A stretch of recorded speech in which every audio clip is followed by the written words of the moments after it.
সাধারণ ছাত্র সমাজ শিবিরকে সভ্য, ভদ্র এবং মেধাবী ছাত্রদের ঠিকানা হিসেবে দেখে বলে মন্তব্য করেছেন জামাতে ইসলামীর আমির ডাক্তার শফিকুর রহমান।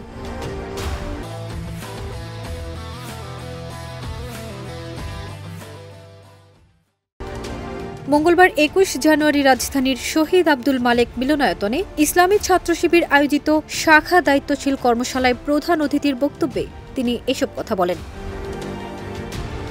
জামাতের আমির বলেন, গত ১৫.৫ বছর ধরে ছাত্র শিবিরকে ক্যাম্পাসে কার্যক্রম পরিচালনার কোনো সুযোগ দেওয়া হয়নি। এমনকি মাদ্রাসাগুলোতেও তাদের স্বনামে দাওয়াত দেওয়ার পথ রুদ্ধ করা হয়েছিল। ছাত্র সমাজ থেকে দূরে রাখতে ছাত্র শিবিরের নামে নানান রকম মিথ্যা প্রোপাগান্ডা ছড়িয়ে তাদের নেগেটিভ চরিত্রের সংগঠন হিসেবে উপস্থাপন করার অপচেষ্টা করা হয়েছে।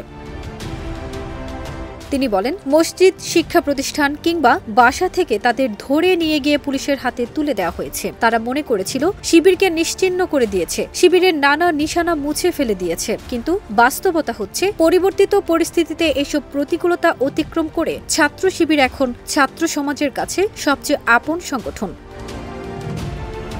ডাক্তার শফিকুর রহমান বলেন, ছাত্ররা শিক্ষা ও গবেষণার পাশাপাশি চরিত্রে বিকাশ লাভ করুক, আর এই দায়িত্ব ছাত্র শিবিরকেই নিতে হবে, যা অন্য কোনো সংগঠনের পক্ষে সম্ভব নয়। কিছু সংগঠন নিজেদের বড় মনে করলেও তাদের কর্মসূচিতে চরিত্র গঠনের কার্যক্রম নেই, বরং চারিত্রিকভাবে দেউলিয়া সংগঠনগুলো ছাত্র শিবিরকে প্রতিপক্ষ মনে করে। আর কিছু ইসলামী সংগঠন এখনও সব শিক্ষা প্রতিষ্ঠানে সঠিক অবস্থান তৈরি করতে পারেনি। এই অবস্থায় ছাত্র শিবিরকেই ছাত্র সমাজের চরিত্র গঠন ও মানসিক উৎকর্ষ সাধনের দায়িত্ব নিতে হবে।